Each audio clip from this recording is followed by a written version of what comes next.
Good morning, I'm Maiki Oreta and you're watching Business 360, where we break down the numbers, connect the dots and give you the developments and the insights you need to navigate, adapt and lead. Let's dive right in. U.S. tariffs across the globe are set to take effect August 1st, sparking new uncertainty for trade and markets.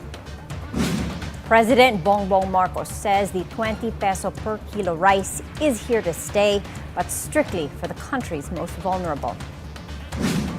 U.S. President Donald Trump isn't impressed, calling Elon Musk's plan to start a new political party ridiculous. And later on in the show, should the BSP break away from the U.S. Fed? We talk decoupling, risk and reward with Dino Aquino, the Vice President and Head of Fixed Income at Security Bank. Let's take a quick look at how global markets moved overnight, with Wall Street closed and Europe on edge. U.S. markets were shut Friday as Americans celebrated Independence Day. President Donald Trump and First Lady Melania were seen sharing a kiss on the White House balcony, with fireworks and a cheering crowd marking the 4th of July celebration. Over in Europe, stocks edge lower as investors braced for the impact of new U.S. tariffs. Traders are also watching Trump's big, beautiful law, a sweeping policy package that could hit currency markets hard. The U.S. dollar has already weakened by 20% this year, making imports more expensive even before any new tariffs take effect. Deadlines set by U.S. President Donald Trump are not really upsetting the world's stock markets at the moment. The pulse is still stable and not racing, because in the past the expectation was and is that Donald Trump is a deal maker. He has an edge. He is a tough negotiator. But at the end of the day, he also wants a deal. He wants a result, and that is why the stock markets are currently rather relaxed about this deadline in relation to the tariffs. At the moment, we are definitely assuming that we will reach a negotiated solution here too, and that nothing will escalate further. London's FTSE closed flat with a slight downward bias. Germany's DAX slipped 0.6%, and France's CAC 40 lower by 0.8%. U.S. tariffs are slated to kick in on August 1st, a potential flashpoint for global trade. Treasury Secretary Scott Bessent says the duties will be reinstated if trading partners from Taiwan to the European Union fail to strike deals with Washington. He adds the tariffs will snap back to the very high levels first announced by President Donald Trump on April 2nd, before he put them on hold to allow trade talks. The deadline, July 9th. Governments worldwide are now racing to secure agreements to dodge those steep import costs. So far, Trump has sealed deals with the United Kingdom and Vietnam. Meanwhile, Washington and Beijing have agreed to temporarily dial back the high tariffs slapped on each other's exports. For the Philippines, this escalation could hit exports hard. Electronics, semiconductors, and garments, mainstays of our shipments, are exposed to global supply chains that flow through U.S. trade routes. If deals fall through, Philippine exporters could see delays, rising input costs, and softer demand from America's biggest trading partners. The Bangko Sentral ng Pilipinas is widely expected to deliver 2 more rate cuts this year as inflation stays well under control. Analysts at Citi say risks remain tilted to the downside, giving the BSP more room to ease. Their base case, 25 basis point cuts in August and in October, followed by another one in February of next year. If that plays out, it would mark a steady turn in monetary policy aimed at reviving growth without losing grip on price stability. The Bangko Sentral ng Pilipinas, or BSP, still has room to cut interest rates this year, of course. Now, that's according to Finance Secretary Ralph Recto, who cites the lower than expected June inflation as a green light for more easing. Recto says additional rate cuts could revive consumer spending, lure investors back in, and bolster growth amid rising global uncertainty. But Emilio Neri, lead economist at BPI, warns that the window may be closing. He says the favorable base effects keep inflation low, which are keeping inflation low, may fade by September. By November, inflation could creep up back to 3%, especially if a strong typhoon hits the agriculture sector. And the biggest risk to BSP easing? Well, the U.S. Fed. If the Federal Reserve keeps rates high, the peso could come under pressure, forcing the BSP to hold back. That's why there's growing talk of decoupling, a move that would allow the Philippines to set rates based on local conditions, not just following the Fed. But going at it alone comes with trade-offs, including currency risks and market volatility. Philippine inflation edged up to 1.4% in June, from 1.3% in May, but still well below last year's 3.7%. The figure also lands comfortably within the BSP's forecast range of 1.1 to 1.9%.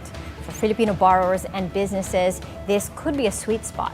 A rate cut cycle would mean lower loan costs, easier credit, and a potential boost to property and stocks in the second half. The government expands its fish importation program in a move that could ease food inflation and stabilize business costs. The Agriculture Department has added lower price varieties like horse mackerel and freshwater shrimp to revive pressure on domestic supply and address high food prices. The import window, originally set to close earlier this year, has been extended through July after 8,000 metric tons of allocations went unused last month. Food industry players say the move could strengthen supply chains and provide a buffer as meat prices continue to climb.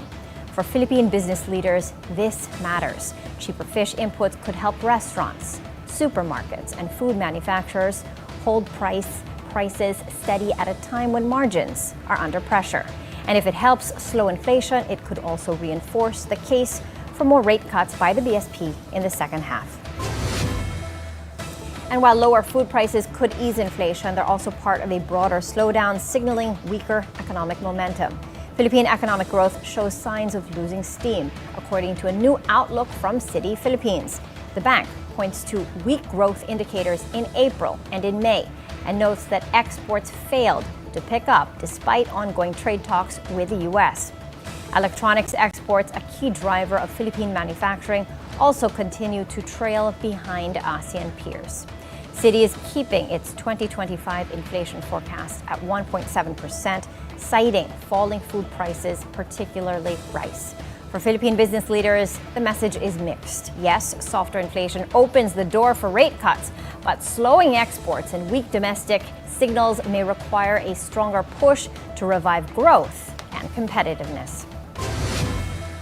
Now, the government's debt bill climbs in May as interest payments eat up public funds. The Bureau of Treasury says debt servicing hit 80.05 billion pesos, up 16% from last year, with payments rising on both principal and interest. Debt service crashed 71.5% from April's 280.9 billion pesos. But here's the catch. Interest payments alone made up 87% of what we paid in May. Again, 87%. For business, that's a big red flag. More money going to debt means less for infrastructure, incentives, and growth. If rates stay high, that burden only gets heavier. Now, beyond airports, a wave of seaport privatizations is also underway. The Philippine Ports Authority is moving to privatize 12 ports across Luzon and Mindanao, including General Santos, Lucena, Rojas, Pola, and Puerto Galera. The list also includes the ports of Balingoan and Jasaan in Misamis Oriental. PPA Chief J. Santiago says feasibility studies for the Mindanao ports are done, and the agency is now formalizing public-private partnerships. With limited budgets, Santiago says handing over to private operators is the fastest way to modernize and unlock trade potential across regional growth centers. IT BPM companies are being urged to strengthen cybersecurity or risk damaging the Philippines' reputation as a global contact center hub.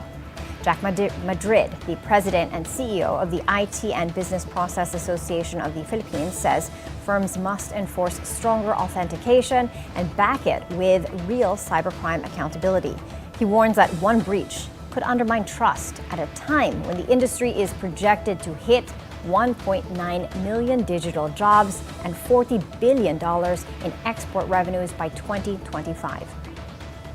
The warning comes on the heels of a massive data breach at Qantas Airways, which compromised the personal information of over 6 million customers. For Philippine outsourcing firms, the message is clear. Cybersecurity is no longer just IT. It's core to business strategy and global credibility. On another front, Treasury rates could slide this week as markets bet on BSP rate cuts sooner rather than later.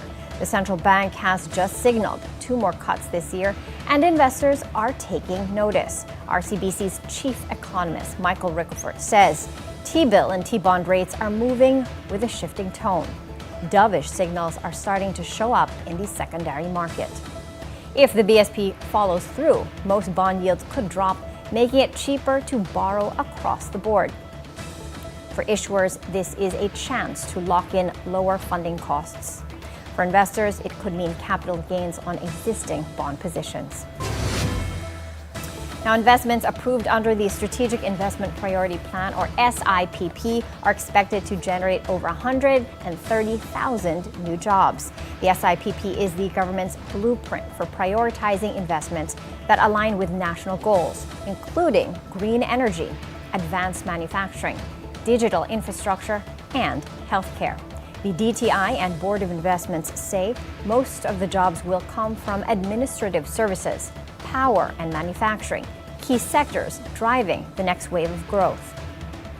Trade Secretary Cristina Roque says the 3.4 trillion pesos in approved investments will translate into livelihoods for Filipinos while boosting economic resilience.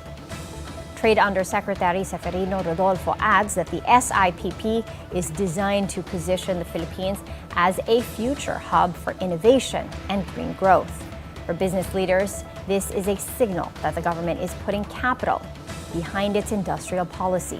The SIPP isn't just a list, it's a roadmap for where the Philippine economy is headed next.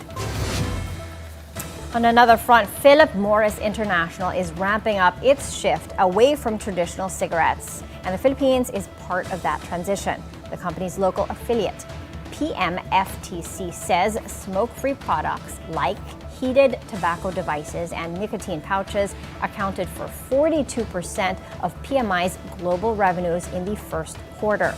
PMI's goal is to move 2/3 of its business away from cigarettes and toward alternatives that don't involve burning tobacco.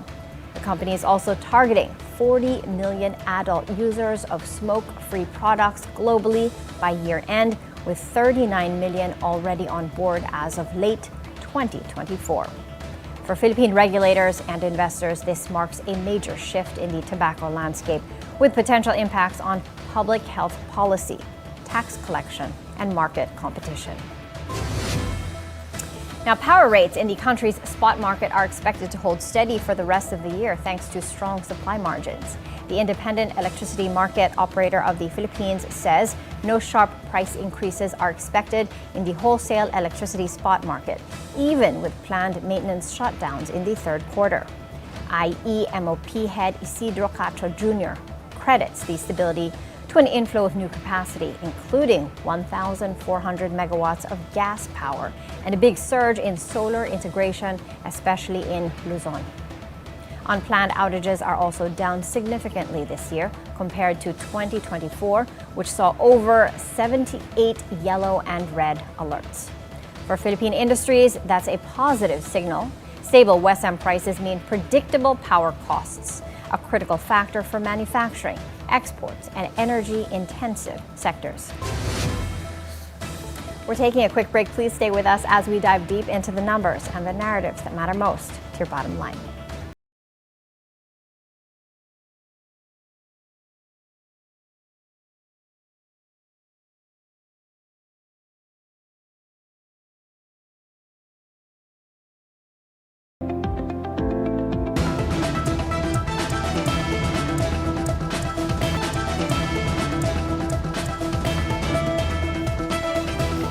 Welcome back. Let's check on how Asian markets are doing this Monday morning. Right now, I'm seeing Some red, they're trading mixed. The Nikkei 225 is in the red, down by 0.6%. As with the Hong Kong's Hang Seng Index, that gauge is down by 0.5%. Shanghai's composite is lower by 0.2%. And Singapore's Straits Times Index is bucking that trend, higher by 0.3%. Here at home, Philippine shares could get a lift this week if the country strikes a trade deal with the U.S. ahead of the crucial July 9 deadline. The PSE index last Friday fell 1.1% to close at 63.95, snapping earlier gains after inflation inched up to 1.4% in June. Still low, but enough to trigger profit-taking. Market sentiment now hinges on whether the U.S. pushes through with steeper tariffs or leaves room to negotiate. Any breakthrough could spark a rebound. There's also the prospect of further rate cuts from the central bank. With inflation still tame, policymakers have signaled that they may ease twice more this year to support growth. Now, key support for the index is seen at around 6,200, while resistance stands at 6,500 to 6,550. Chart-wise, the market continues to struggle past its 200-day moving average, a crucial mark for momentum traders. Year to date, the main gauge is down by about 1.6%, mirroring broader investor caution amid global uncertainty and mixed signals on growth. Now, this week could go either way, but one thing's clear: investors aren't just following headlines. They're looking for direction and a signal that it's safe to take on risk again.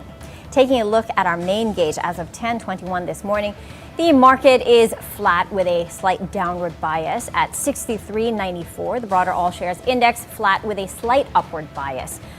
Taking a look at these sub-indices, we're looking at a mixed picture. The financials, industrial, and services counters are seeing slight gains, whereas the holding firms, property and mining and oil counters, are in the red, with the mining and oil counter down by about 1.2% in early trade. Volume, we've got 227 million shares traded, valued at a little under 2 billion pesos. Market breadth is, almost neck and neck. We've got 63 advancers, 61 decliners, and 51 stocks unchanged. Now, at the currency market, the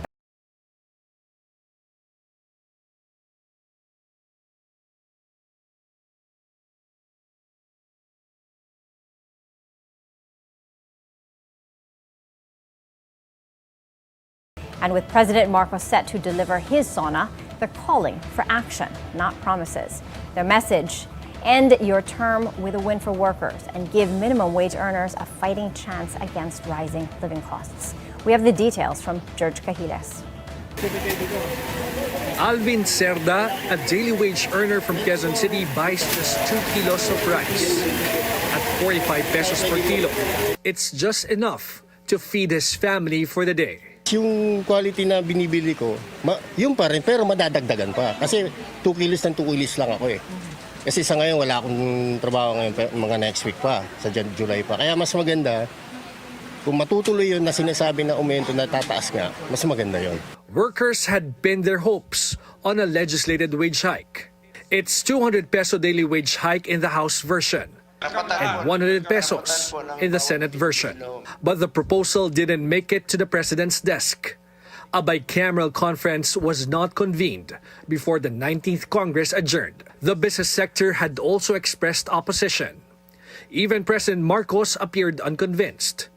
In his last SONA, he pointed to wage increases already issued by regional wage boards. With tripartite consensus, minimum wage levels have been increased in various sectors in all regions, including the BARM, for workers and private establishments. Makakapagdulot ito ng ginhawa sa mahigit 4 na milyong mga kababayan na natin at ng kanilang mga pamilya. But for labor leader Luque Espiritu of Bukluran ng Manggagawang Pilipino, President Marcos has shown little concern for workers' struggles. Hindi niya inangat ang buhay ng masang Pilipino. And ito na sana ang opportunity ni Bongbong Marcos to show na meron naman siyang binibigay na relief sa krisis na nararamdaman ng masang Pilipino. And he failed the challenge. In the Philippines, if only one family member earns minimum wage and supports a family of 5, that family is still considered poor, based on the government's own poverty threshold.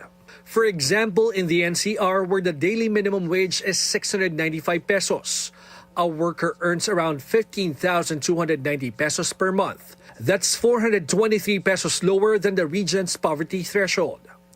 But the gap is even more pronounced in the regions, like in Bicol, where the difference between the monthly minimum wage and the poverty threshold reaches nearly 5,000 pesos. Think tank Ibon Foundation says the living wage gap remains wide, a national daily shortfall of 742 pesos as of May 2025. Even with a slight improvement, half of Filipinos still consider themselves poor, according to the survey of SWS. Dito sa Pilipinas, hindi. Maging manggagawa ka lang, bagsak ka sa below the poverty line. So, hindi matatapos ang demand for livable wages. Always demand namin na dapat i-certify niya as urgent ang wage bill. Tapos pagkatapos niya i-certify as urgent ang wage bill, pirmahan niya. Muli pag-aaralan ito kung kakayanin ba talaga. Kasi kung magdudulot naman ito ng layoff dahil hindi kakayanin ng karamihang maliliit na mga negosyante, mas marami pong mahihirapang mga manggagawa dahil baka mawalan sila ng trabaho. Kaya po lahat ng ito ay pag-aaralan para sa ikabubuti po ng lahat. With the opening of the 20th Congress, some lawmakers have promised to refile the wage hike bill. But will Congress leaders act on it immediately? Will President Marcos change his position before leaving office?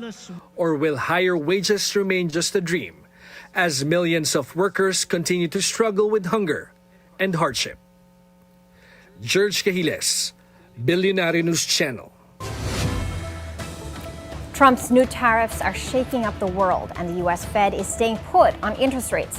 Now, central banks across Asia are asking, do we keep following America's lead, or do we do what's best for our own economies? Here in the Philippines, that's a big deal. For years, the Bangko Sentral ng Pilipinas has moved in step with the Fed to keep the peso stable and investors calm. But with inflation cooling and growth slowing, many say it's time to cut rates on our own terms. To break it down, we're joined by one of the most trusted voices in fixed income, Dino Aquino, Vice President and the Head of Fixed Income at Security Bank.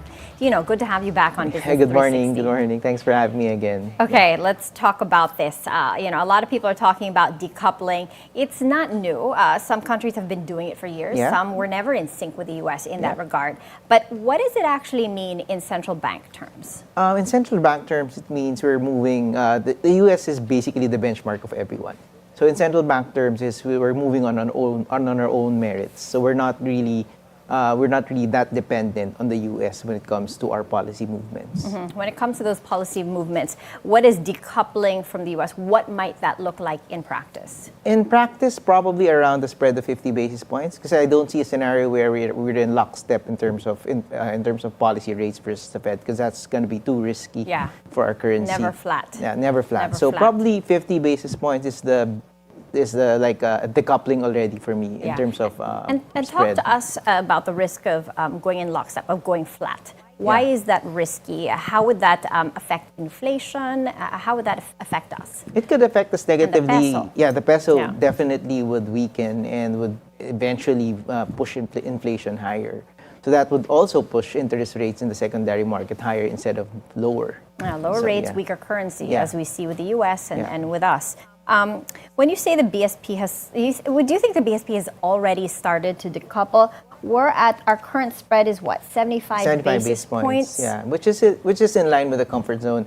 You have to ask three questions. First question, are we capable of decoupling? So that's the first question. If you ask me, we are already capable of decoupling. First and foremost, if you just look at the two important factors that we look at, growth and inflation. The U.S. inflation rate is stubbornly still above 2%, which is their mandate. It's 2%, it's around 2.6 on the average.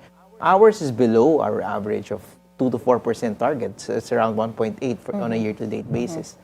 Growth-wise, they're also on a negative first quarter, while ours, though it's quite weaker than expected, is still around above 5%. So it's still very much respectable. So in those two factors alone, we already decoupled from the U.S.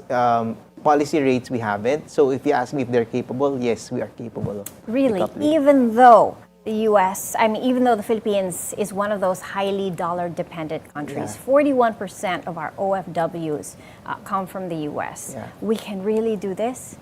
I believe so, we can. The most important question is, should we? Should it. we, and how do we do it? Should we?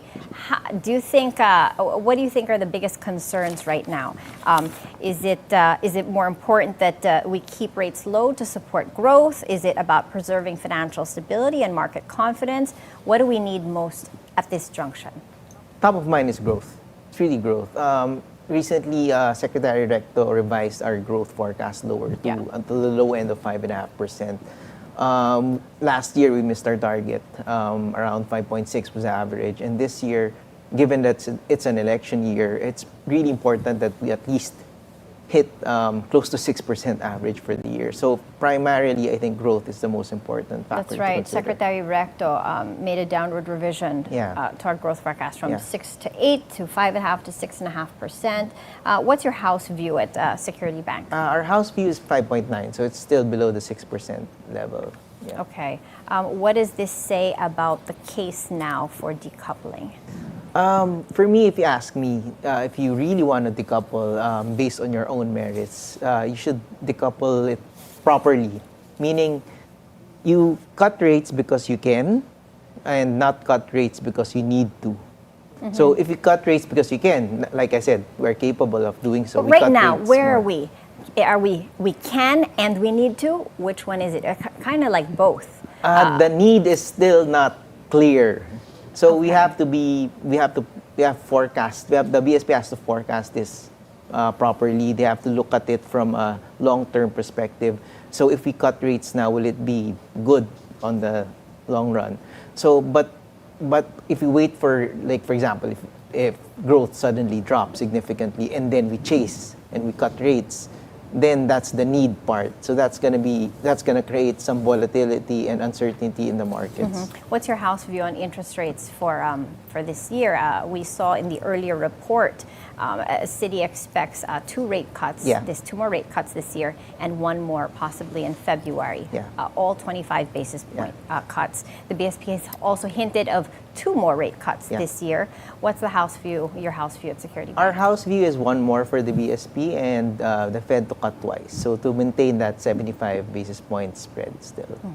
Is there a point where decoupling could get too risky? What would be that point? Yeah, we're in a bind right there. It becomes too risky if we chase. So meaning, for example, as I mentioned, if growth suddenly drops significantly, and then we chase by cutting interest rates 50 bips in one go. So that could create a lot of uncertainty, especially to the currency. So that would be very risky on our end. And Dino, you're head of fixed income for Security Bank. What reforms do we need from the bond market in order to help the BSP act more independently? I think in terms of communication, the BTR has been communicating it very well. They mentioned that they will probably issue RTBs this quarter. So it's very well communicated. So I think in terms of preparation, the market is very much prepared for it. So once that comes out, I don't think it would deter the market from moving lower. And from a fixed income perspective, what happens to the local bond market if the BSP cuts while the Fed stays put? I think generally yields will still move lower. If you look at the policy rates right now, the historical spread between the 10-year, the Philippine 10-year and your policy rates is around 60 to 70 basis points. Right now, it's around 100. So we're widened significantly. There were instances where there were actually instances where the 10-year is actually lower than the policy rates during a bull market run. So if you ask me, the current nominal yields where we are right now is still quite high. So that's creating a lot of slowdown in terms of growth, especially on the property sector and even credit card debt, right? So all those things are really important for us to navigate. So we have to keep nominal rates at the proper level. Related to that, can you walk us through what decoupling from the Fed might mean, how that might impact Filipino businesses and the average Juan de la Cruz? It would impact us positively. It's like, for example, if we say we maintain a 50 basis point spread versus the Fed in terms of policy rates, I don't think the peso would weaken quite significantly, because if you look at the year-to-date performance of the dollar, it's quite weak. So that would be supportive of the peso. So that would keep investors calm And it also would keep the average guy from borrowing, taking on a loan because rates are lower. So it would help us a lot. Okay, beyond short-term moves, why would this decoupling be good for the Philippines, for the peso, for our long-term growth path? It just shows that we are not dependent on the U.S. If you just compare the countries, the two countries, we're on a very solid footing compared to the U.S. The U.S. there's a lot of noise. Right? There's a lot of noise going on in the U.S. But on our case, it wasn't like that in the past. Not to this extent. Yeah, not to this extent. Which is why it's causing this big rethink in strategy. The Trump 2.0 is more volatile than Trump the first term, so it's creating a lot of chaos. Yeah, you were telling me earlier about TACO, which stands for Trump always chickens out. He just did again. He rocks the boat, and then it's a crazy world, and it's difficult to navigate. Yeah. But thank you so much, Dino, for sharing your views on this. Thank you again. Thanks for having me again. All right, we're taking a quick break. Business 360 will be right back.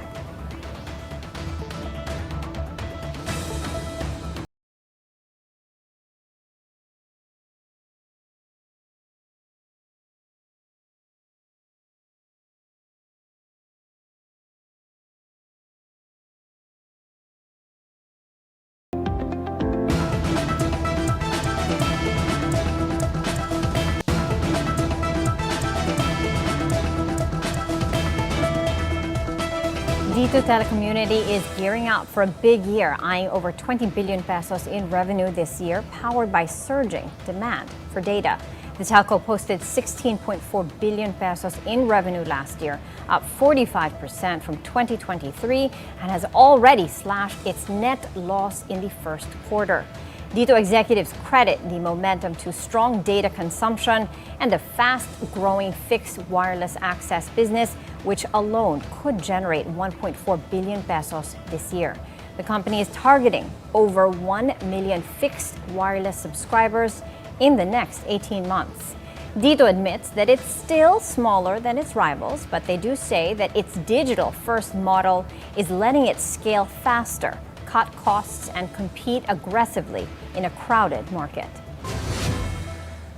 DigiPlus shares plunge on policy jitters as investors weigh the impact of proposed online gambling reforms. The stock tumbled nearly 24% after lawmakers revived measures seeking tighter regulation and higher taxes on e-gaming platforms. While the bills are still in the early stages, market reaction was sharp, with traders bracing for potential headwinds. In a statement, DigiPlus says it remains fully operational and calls the sell-off an overreaction.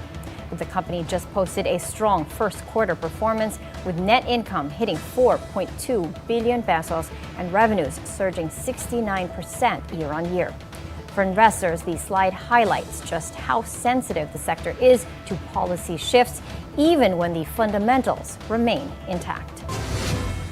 Now, Hotel 101 Global makes its NASDAQ debut, marking a first for a Filipino-owned company on the U.S. tech-heavy exchange. The stock opened with a nearly 10% drop on day one, closing at $3.28 apiece, but it has since stabilized, recovering to $3.40, up almost 8% from that low. Hotel 101 Global now trades under the ticker symbol HBNB. The company is a subsidiary of Double Dragon, led by Injap Sia and Jollibee founder Tony Tangcatyong. Their ambition to expand Hotel 101 to 25 countries in 3 years, starting with projects in Spain, Japan, and the United States. For Philippine business leaders, this is a milestone. Hotel 101's entry into the U.S. market puts a homegrown brand on the global stage and signals the growing appetite for Filipino ventures to compete abroad. On another front, President Bongbong Marcos says the 20 peso per kilo rice is here to stay. But for now, it's strictly only for the country's most vulnerable. The subsidized rice is being sold through Kadiwa stores and select public markets, exclusively for indigents, senior citizens, solo parents, and persons with disabilities. Marcos stresses the program won't undercut local farmers thanks to the government's Benteng Bigas Meron Na initiative, which buys palay at fair prices. The National Food Authority is paying up to 23 pesos per kilo of palay, while also providing drying and milling support to raise farmers' incomes. The balancing act is to keep rice affordable for those who need it most without sacrificing the agri-sector's bottom line. And from food security to national security, the Philippine Navy is eyeing a potential boost to its fleet with a possible transfer of Japan's Abukuma-class destroyer escorts. Naval experts from both countries will conduct a joint visual inspection of the warships following an invitation from Japan's Defense Ministry.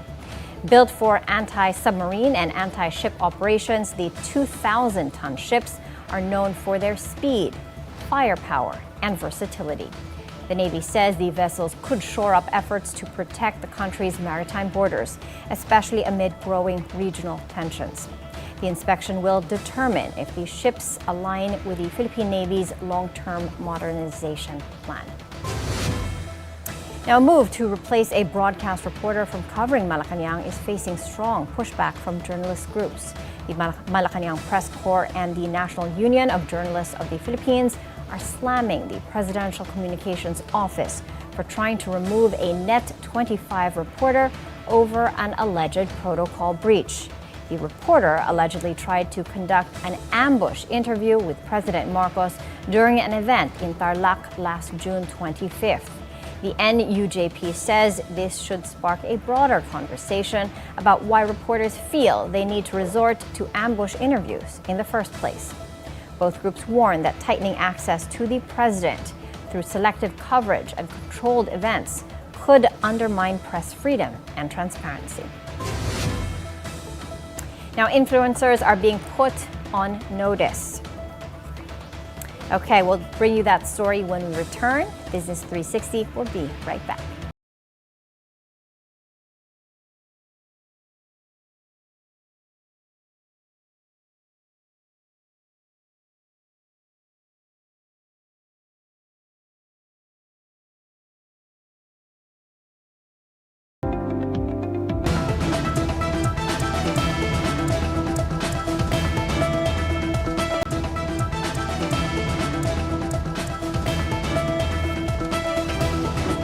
Welcome back. Influencers are being put on notice, endorse illegal online gambling, and face prosecution.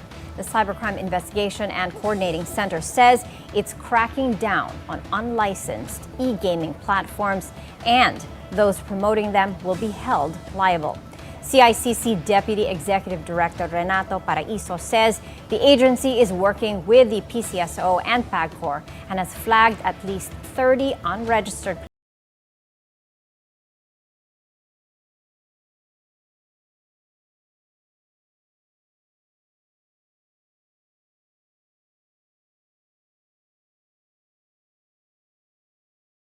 Donald Trump shrugs off Elon Musk's move to form a third political party, saying it's unnecessary. Trump points to. Over the weekend, Musk announced he's forming the America Party following a very public falling out with Trump. In a social media post, he claimed that the new party aims to give Americans back their freedom. Now, at least 82 people have died after massive flash floods swept through central Texas, triggering concerns far beyond the local impact. Texas Governor Greg Abbott confirms that among the dead are at least 28 children, with flash flooding still posing a threat in surrounding areas. More rain is expected, and search and rescue operations are still underway. Residents in Kerr County are being urged to move to higher ground. For the global business community, the storm's disruption could affect U.S. oil supply, transportation routes, and supply chains, with Texas home to critical energy and logistics hubs. The National Weather Service had issued multiple warnings ahead of the storm, but the scale of the damage has renewed calls for stronger infrastructure and climate resistance. Now, Pope Leo XIV is calling on Filipino bishops to defend peace and human dignity, a message that echoes beyond the pulpit and into the core of the country's social and economic future.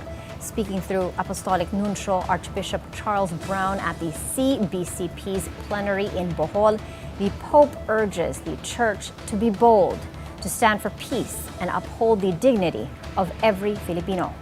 He says the upcoming Jubilee year is a chance to reaffirm faith and address issues that directly impact livelihoods, communities, and nation building. Also, during the plenary, Lipa Archbishop Gilbert Garcera is elected as the next CBCP president to succeed Cardinal David in December. For the business sector, this is a reminder that ethics, dignity, and stability go hand in hand with progress. The Pope's call isn't just spiritual, it's a push for values-driven leadership across all sectors of society. And that's it for Business 360. I'm Maiki Oreta. Thank you for joining us, and keep it here on BNC, the Bilyonaryo News Channel.